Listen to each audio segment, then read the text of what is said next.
दोस्तों आज हम बात करने वाले हैं वेब एप्लीकेशन पेनिट्रेशन टेस्टिंग यानी डब्ल्यूएपीटी के बारे में। ये एक स्ट्रक्चर्ड प्रोसेस होती है जिसमें हर फेज़ अपने साथ कुछ नया लेकर आता है। कभी एक छुपा हुआ बग, कभी सेंसिटिव डेटा एक्सपोज़र और कभी एक ऐसा लॉजिक फ्लो जो एप्लीकेशन की असली सिक्योरिटी, मैच्योरिटी रिवील कर देता है। सबसे पहला फ़ेज़ होता है रिकॉग्निशंस। मैं इस फ़ेज़ को कहता हूँ पहचान कौन, क्योंकि यहाँ हमें टारगेट की पूरी डिटेल्स कलेक्ट करनी होती है। इसमें टूल्स जैसे व्होइस, एनएसलुकअप, सीआरटी.sh, शोडान और वे वेबैक मशीन का यूज़ करके हम समझते हैं कि एप्लीकेशन का सरफेस एरिया क्या है, कौन से सबडोमेन्स एक्टिव है, टेक स्टैक क्या यूज़ हो रहा है और क्या कोई पब्लिक डेटा लीक हुआ है। टारगेट को समझे बिना डायरेक्ट टेस्टिंग स्टार्ट करना वैसे ही है जैसे बिना डायरेक्शन के मैप खोल लेना। मतलब कन्फ्यूजन, इनएफिशिएंसी और रिस्क बढ़ जाता है। तो दूसरा फेज़ है स्कैनिंग, जिसमें मैं कहता हूँ कि एप्लीकेशन का बॉडी चेकअप है ये एक तरह का।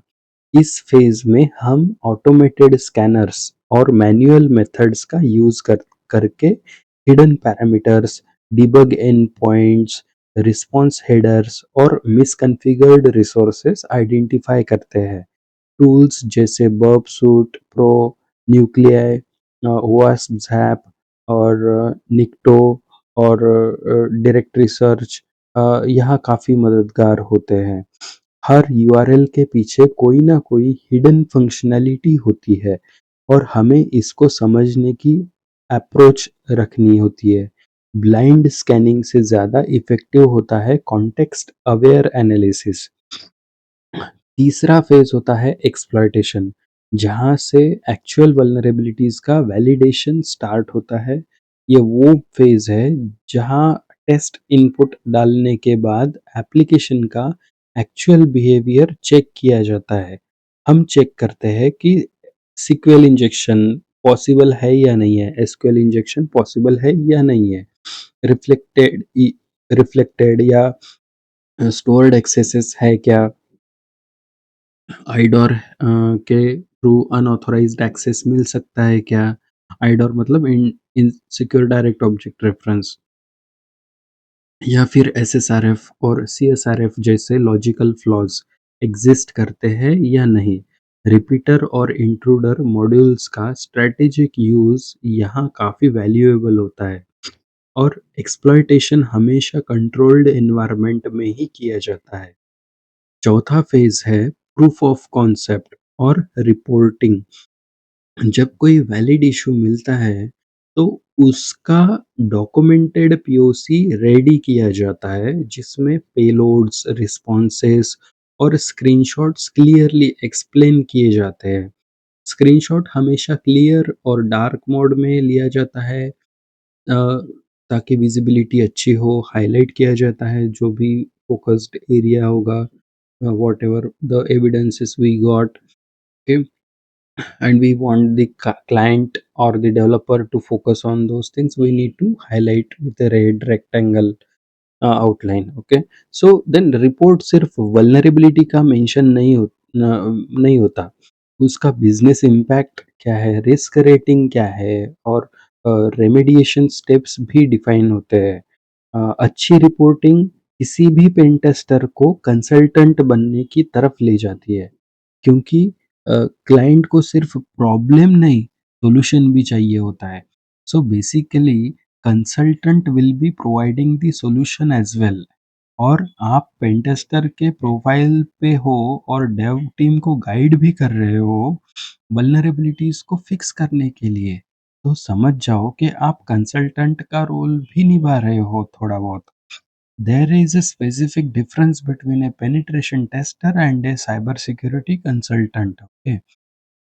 सो दोस्तों, अ, अक्सर लोग कंफ्यूज हो जाते हैं पेनिट्रेशन टेस्टर और साइबर सिक्योरिटी कंसल्टेंट में। उसमें फ़र्क क्या होता है, वो जानेंगे। दोनों हैकर टाइप लगते हैं, दोनों सिक्योरिटी की बात करते हैं, पर रोल में बहुत बड़ा डिफरेंस होता है। तो चलिए आज के इस वीडियो में मैं आपको एकदम क्लियरली समझाता हूँ कि एक पेन टेस्टर क्या करता है और एक साइबर सिक्योरिटी कंसल्टेंट का रोल कितना ज़्यादा स्ट्रेटेजिक हो जाता है। ठीक है। सबसे पहले बात करते हैं पेनिट्रेशन टेस्टर की, यानी एथिकल हैकर की। इसका काम है सिस्टम के फ्लॉज ढूंढना, एक्टिवली अटैक करके, एक्सप्लॉइट बना के या मैन्युअली वल्नरेबिलिटीज आइडेंटिफाई करके। ये बंदा बेसिकली रेड टीम का सोल्जर होता है। ठीक है, pen testing is different, red teaming is different. Pen testing ये एडवांस लेवल का पेन टेस्टिंग नहीं होता है। Advanced pen testing means red teaming. So the whole team will be trying to exploit and get and compromise your system. So pentester ये बंदा basically red team का soldier होता है। In short में अगर बोला जाए तो, जो बोलता है कि मुझे एक्सेस चाहिए तो मैं निकलवा लूंगा। ये प्रैक्टिकल अटैक करता है, जैसे सिक्वेलाई, एक्सेस, एसएसआरएफ या इवन फिशिंग कैंपेन्स, ताकि रियल वर्ल्ड थ्रेट्स का सिमुलेशन हो सके। अब दूसरी तरफ आते हैं साइबर सिक्योरिटी कंसल्टेंट। ये बंदा एक स्ट्रैटेजिक एडवाइजर होता है। ये टेस्टिंग नहीं करता है, ये गाइड करता है कि कंपनी का ओवरऑल सिक्योरिटी पोस्चर कैसे इम्प्रूव हो। रिस्क असेसमेंट्स करता है ये बंदा।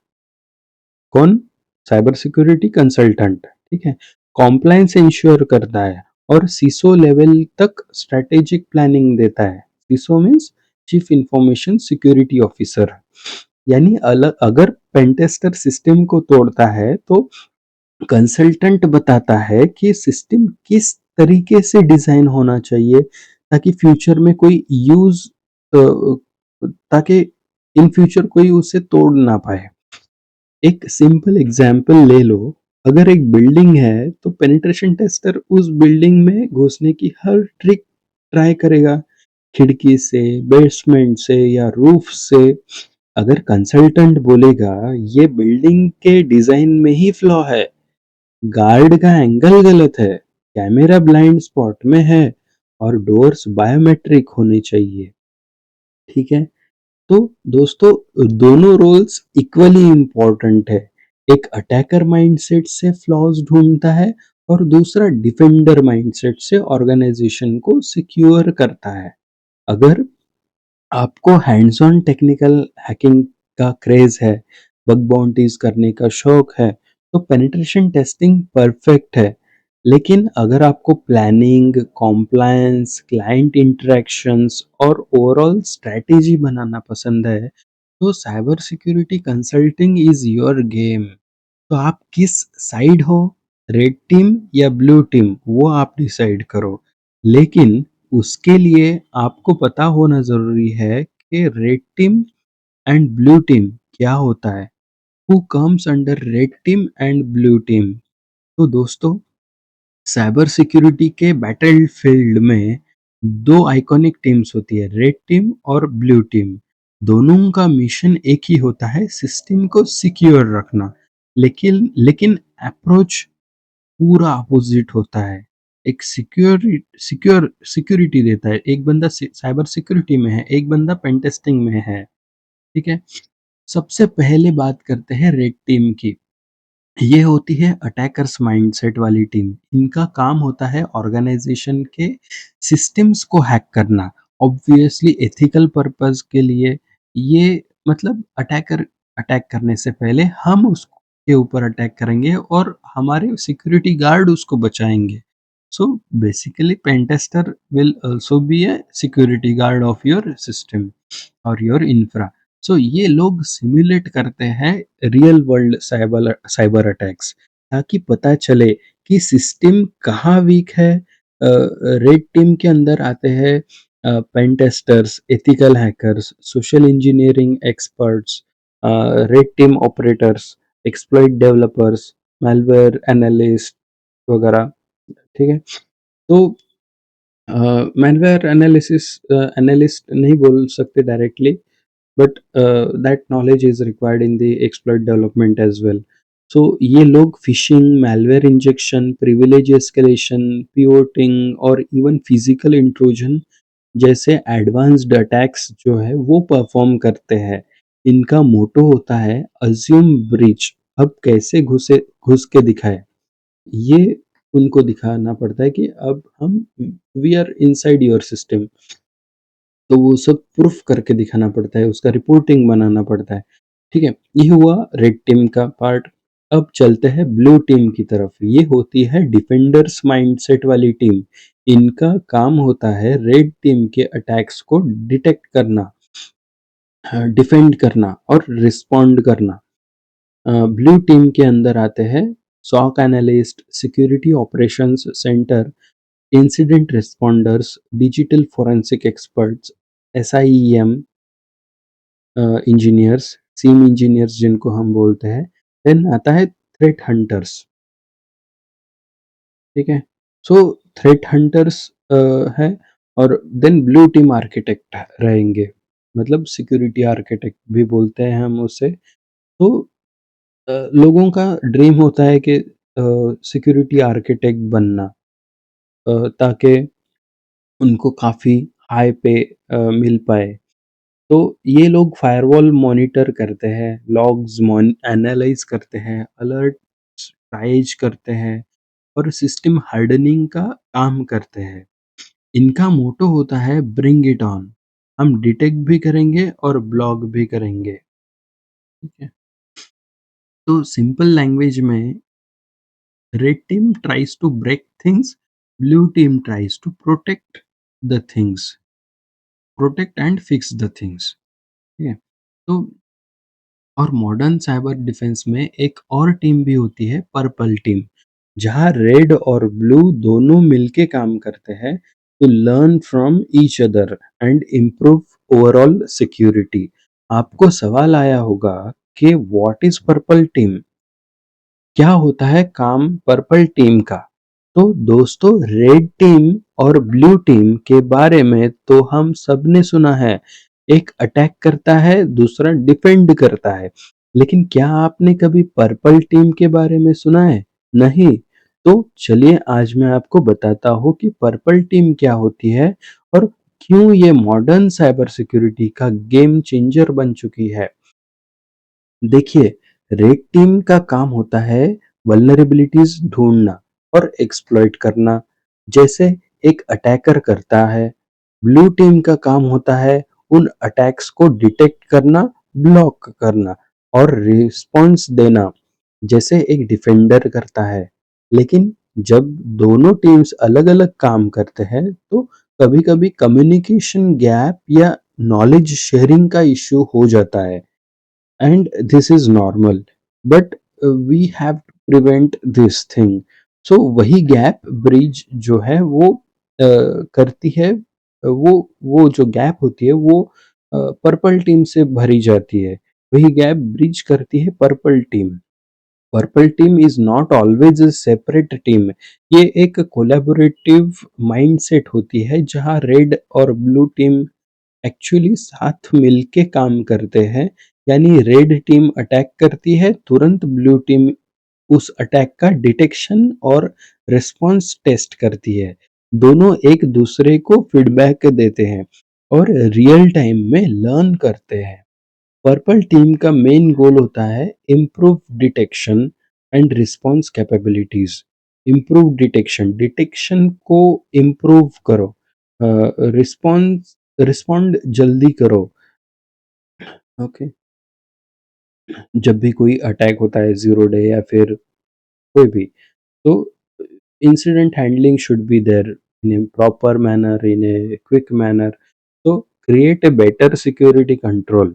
कंटिन्यूअस इम्प्रूवमेंट होना ज़रूरी है साइबर डिफेंस में. सिंपल वर्ड्स में, पर्पल टीम एक ट्रेनिंग ग्राउंड है जहां अटैकर और डिफेंडर दोनों एक ही मिशन के लिए काम करते हैं, तो make the organization more secure. आज के टाइम में लार्ज एंटरप्राइज और critical infrastructure organizations purple teaming को सीरियसली लेते हैं because it helps simulate real world threats और बिल्ड स्ट्रॉन्गर डिफेंसेस। तो अगर आपको ऑफेंसिव और डिफेंसिव दोनों स्किल्स में इंटरेस्ट है, तो पेन टेस्टिंग भी पसंद है और थ्रेट डिटेक्शन भी, तो पर्पल टीमिंग आपके लिए परफेक्ट रोल बन सकता है। सो पांचवा फेज होता है रीटेस्टिंग। तो जहाँ वेरीफाई किया जाता है कि क्लाइंट ने जो पैच अप्लाई किया है वो एक्चुअली इफेक्टिव है या नहीं, सेम पेलोड्स और उसके वेरिएशंस दोबारा रन किए जाते हैं। अगर वल्नरेबिलिटीज पैच हो चुकी होती है तो रीटेस्ट पास होता है, लेकिन अगर फिक्स सुपरफिशियल हो जैसे सिर्फ फ्रंट एंड अलर्ट, तो वो तुरंत पकड़ में आ जाता है। रिपोर्टिंग में पैच वैलिडेशन क्लियरली मेंशन किया जाता है। और एक और एंड में एक बोनस फेज भी होता है जिसे हम बिजनेस लॉजिक फ्लॉज टेस्टिंग बोलते हैं। ये वल्नरेबिलिटीज टेक्निकल नहीं होती, बल्कि एप्लीकेशन के डिसीजन मेकिंग फ्लॉज में होती है। मतलब decision making, business decision making, business logic flaws, ठीक है। जैसे discount loopholes, referral system abuse, unauthorized role escalation या प्राइस टैम्परिंग। इन मतलब आप अमेजोन से कुछ बाय कर रहे हो और 1 लाख का प्राइस है, आप उसको कन्वर्ट किया 1 रुपीज में और आपको डिलीवर हो गया वो product, so you got it at free of cost. Okay. So in flaws को डिटेक्ट करने के लिए मैन्युअल एक्सप्लोरेटरी टेस्टिंग सबसे इफेक्टिव होती है। टूल्स यहाँ लिमिटेड रोल प्ले करते हैं और टेस्टर का अंडरस्टैंडिंग और लॉजिक सबसे इम्पोर्टेंट होता है। तो दोस्तों, वेब एप्लीकेशन पेनिट्रेशन टेस्टिंग सिर्फ ऑटोमेटेड स्कैनिंग का काम नहीं है, ये एक डिटेल्ड लेयर्ड अप्रोच है जिसमें हर स्टेप का पर्पस डिफाइंड होता है, हर फेज स्ट्रक्चर्ड होता है, हर फाइंडिंग का इम्पैक्ट क्लियरली कम्युनिकेट किया जाता है। वेबपीटी मतलब डब्ल्यूएपीटी का गोल सिर्फ वल्नरेबिलिटीज ढूंढना नहीं होता है, बल्कि एप्लीकेशन की सिक्योरिटी मैच्योरिटी को समझना और क्लाइंट को एक्शनेबल फीडबैक देना वो भी होता है। ठीक है। तो let's move to the next question, that is the 12th। I hope everything is clear.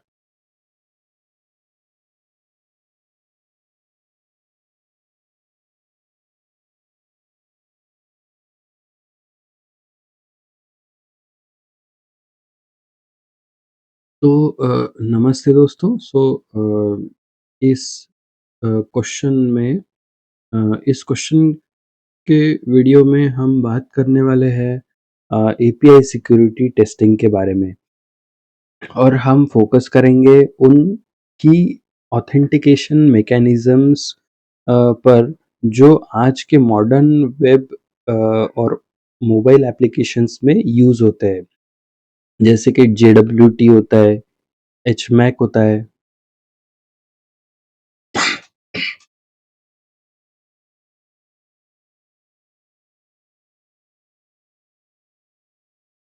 तो जेडब्ल्यूटी, एचमैक और ओऑथ, इनका पर्पस होता है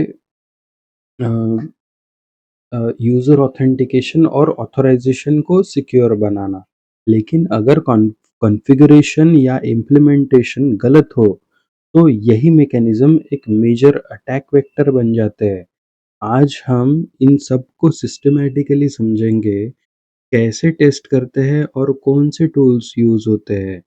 सबसे पहले बात करते हैं जेडब्ल्यूटी यानी जेसन वेब टोकन के बारे में। ये टोकन मोस्टली ऑथेंटिकेशन के लिए यूज होते हैं। ऑथेंटिकेशन का पार्ट हमने इसके पहले वीडियोस में देखा है, जिसमें यूजर की आइडेंटिटी सिक्योर एनकोड की जाती है। टेस्टिंग के दौरान पहला स्टेप होता है एल्गोरिदम फील्ड चेक करना।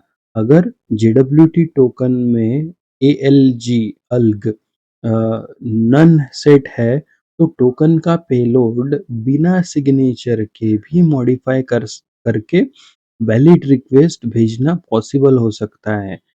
सो जो एक सीरियस वल्नरेबिलिटी होती है। अगला चेक होता है सीक्रेट स्ट्रेंथ।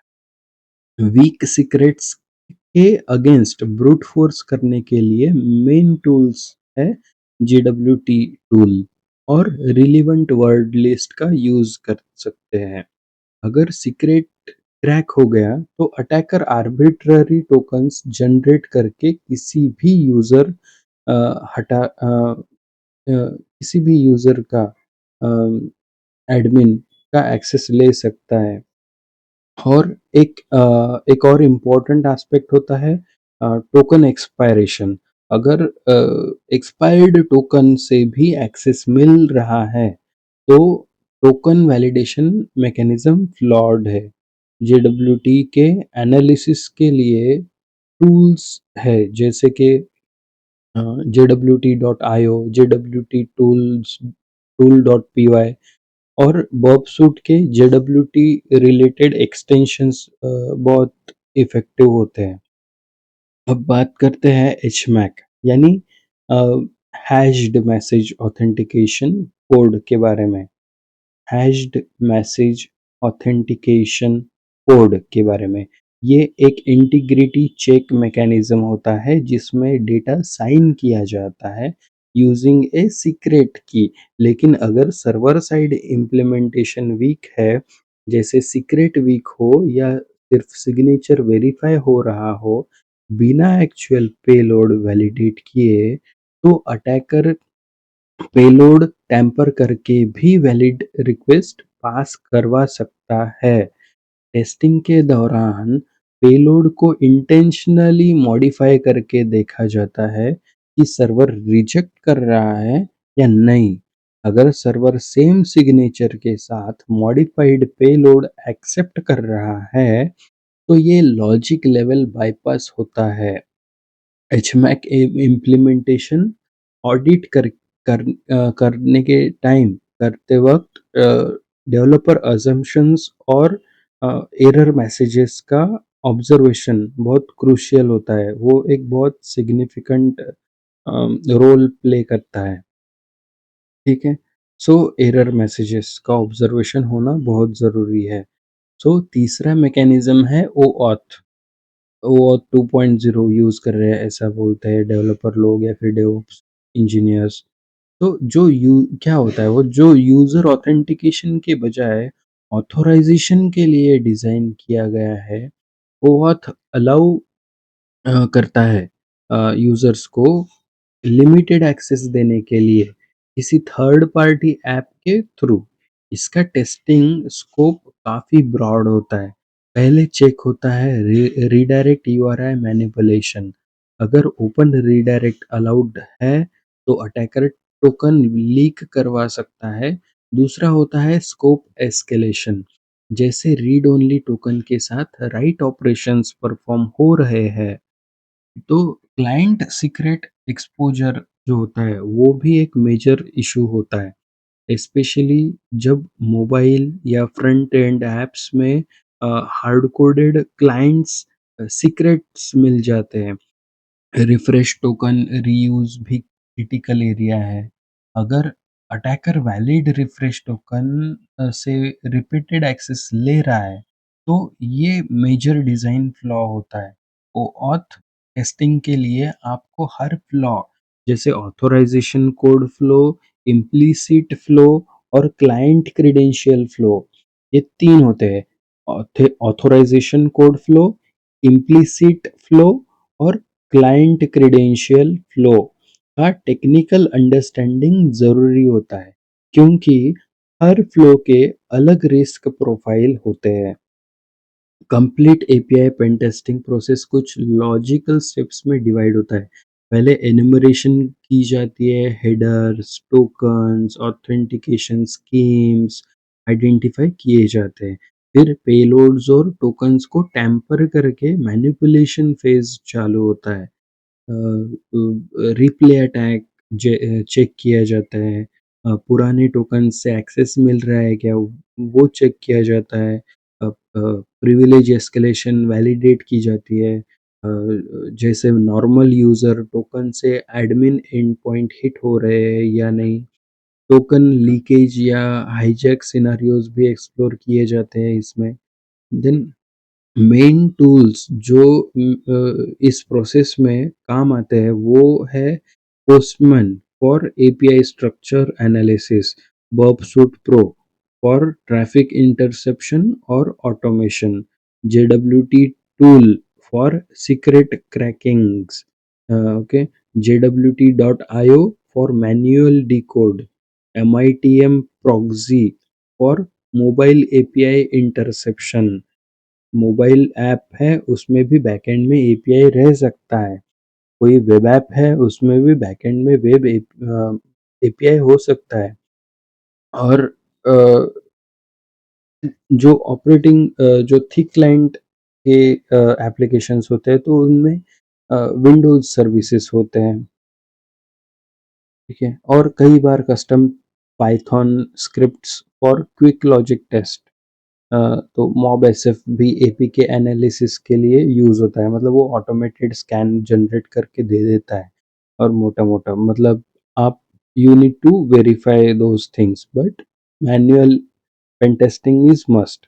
क्योंकि ऐसे भी कुछ इश्यूज़ हो सकते हैं कि जो ऑटोमेशन से नहीं आइडेंटिफाई होते हैं।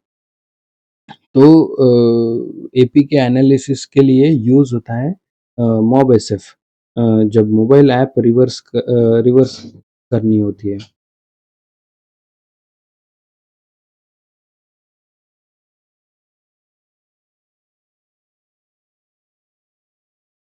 वीडियो के एंड के अ, वीडियो के एंड में सिर्फ एक मैसेज जेडब्ल्यूटी एचमैक और ओऑथ सिर्फ तब सिक्योर है जब उनका इम्प्लीमेंटेशन प्रॉपर हार्डन्ड हो। इनका प्रेजेंस सिक्योरिटी का साइन नहीं होता है, उनका कॉन्फ़िगरेशन और वैलिडेशन लॉजिक ही फाइनल सिक्योरिटी लेवल डिसाइड करता है। Token expiration, signature validation, scope control और error handling.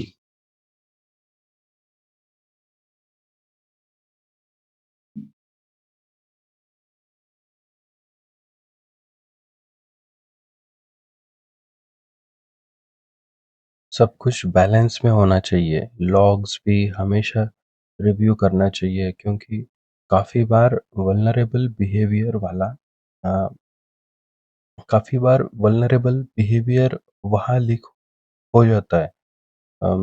API security testing एक फिज़िकल फ़ेज़ है। हर बग बाउंटी हंटर के लिए, एक पेन टेस्टर के लिए और एक एपसेक इंजीनियर के लिए। इस इसे लाइटली लेना मतलब ये एक ओपन डोर देना है हैकर को, ठीक है? सो अगर आपको ये डिटेल्ड ब्रेकडाउन यूज़फुल लगा हो तो वीडियो को लाइक ज़रूर करें, चैनल सब्सक्राइब करें और कमेंट में बताइए किस फ्लो के अगेंस्ट आपको रियल वर्ल्ड बग मिला था। अगले एपिसोड में मिलते हैं।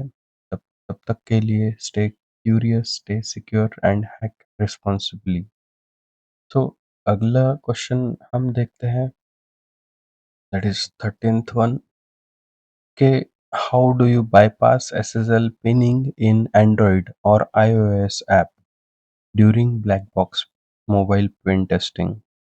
सो नमस्ते दोस्तों, इस वीडियो में हम बात करने वाले हैं एक ऐसे मोबाइल सिक्योरिटी चैलेंज के बारे में जो हर पेनिट्रेशन टेस्टर के सामने कभी ना कभी ज़रूर आता है।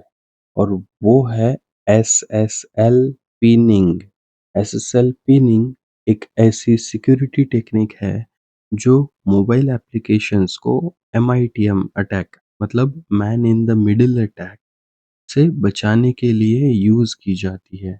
इसका बेसिक कॉन्सेप्ट ये है कि एप्लीकेशन के अंदर एक स्पेसिफिक सर्टिफिकेट या पब्लिक की हार्ड कोडेड होती है और जब भी आप एप्लीकेशन का ट्रैफिक इंटरसेप्ट करने की कोशिश करते हो एप्लीकेशन इनकमिंग सर्टिफिकेट को वैलिडेट कर देती है।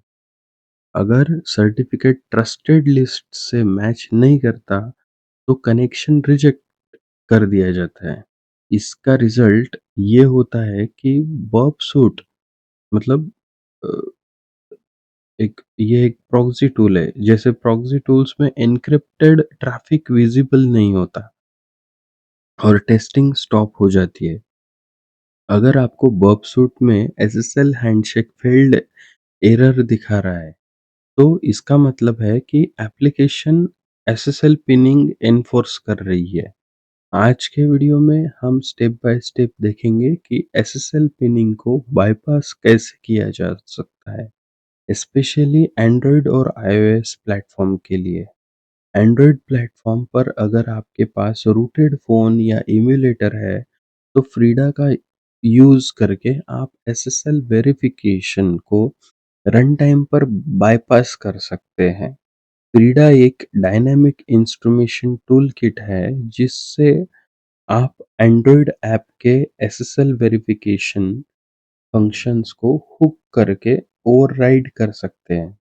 टेस्टिंग प्रोसेस में आपको बग प्रॉक्सी सेटअप करना होता है, एप्लीकेशन इंस्टॉल करनी होती है और फ्रीडा स्क्रिप्ट रन कर देनी होती है। जैसे ही स्क्रिप्ट एग्जीक्यूट हो जाती है, एसएसएल पिनिंग डिसेबल हो जाता है और ट्रैफिक इंटरसेप्ट होना शुरू हो जाता है। एसएसएल बाईपास के लिए रेडीमेड फ्रीडा स्क्रिप्ट आप ओवास्प मास प्रोजेक्ट या एचटीटीपी टूलकिट से डाउनलोड कर सकते हैं। अगर आप फ्रीडा के कमांड्स मैन्युअली नहीं लिखना चाहते, तो ऑब्जेक्शन एक सिंपल सीएलआई टूल है जो फ्रीडा के ऊपर बिल्ट है। ऑब्जेक्शन के थ्रू आप क्विकली ऐप के एनवायरनमेंट में एंटर करते हैं और एक कमांड से एसएसएल पिनिंग डिसेबल कर देते हैं। एंड्रॉयड एसएसएल पिनिंग डिसेबल, ये स्पेशली अनटेस्टर मतलब अ, मतलब ये स्पेशली पेन टेस्टर्स के लिए हेल्पफुल हो जाता है। जो अ, मतलब उन पेन टेस्टर्स के लिए हेल्पफुल हो जाता है जो स्क्रिप्टिंग में बिगिनर है, लेकिन रन टाइम बायपास करना चाहते हैं। कुछ सिचुएशंस में फ्रीडा या ऑब्जेक्शन काम नहीं करते, जैसे प्रोडक्शन साइंड एपीकेस या टैम्पर डिटेक्शन एनेबल्ड एप्स। ऐसे केसेस में एपीके पैचिंग का मेथड यूज किया जाता है। एपीके पैचिंग, एपीके टूलकिट की हेल्प से एपीके को डिकम्पाइल करके आप एसएसएल वेरिफिकेशन लॉजिक जैसे ट्रस्ट मैनेजर या ओके एचटीटीपी क्लाइंट को लोकेट करके मॉडिफाई करते हैं। फिर उस मॉडिफाइड कोड को रीबिल्ड, साइन और इंस्टॉल किया जाता है।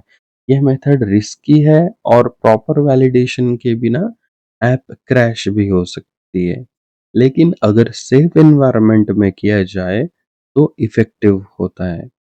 iOS एप्लीकेशंस के केस में एसएसएल पिनिंग बाईपास करने के लिए आपको एक जेल ब्रोकन डिवाइस की ज़रूरत होती है।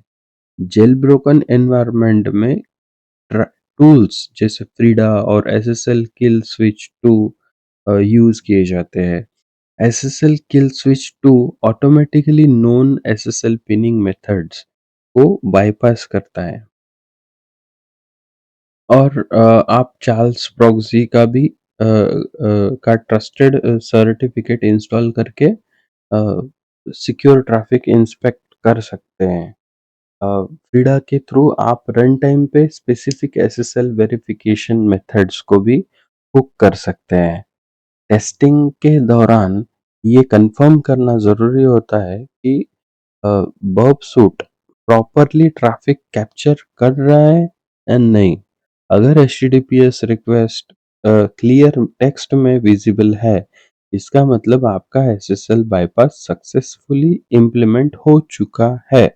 हमेशा याद रखें कि एसएसएल पिनिंग बाईपास टेस्टिंग हमेशा कंट्रोल्ड एनवायरनमेंट या टेस्ट लैब में ही किया जाए। प्रोडक्शन डिवाइसेस और ये रियल यूज़र डेटा पे कभी भी डायरेक्टली टेस्ट नहीं करना चाहिए। तो दोस्तों इस वीडियो में इस क्वेश्चन में हमने डिटेल में समझा कि एसएसएल पिनिंग क्या होती है, ये क्यों यूज़ की जाती है और एंड्रॉयड और आईओएस पर इससे बायपास कैसे किया जा सकता है। हमने देखा फ्रीडा, ऑब्जेक्शन, एपीके पैचिंग का रियल यूज़ केस और समझा कि रन टाइम और स्टैटिक टेक्निक दोनों के क्या प्रोज और कॉन्स है। अगर आपको ये क्वेश्चन का कंटेंट वैल्यूएबल लगा हो तो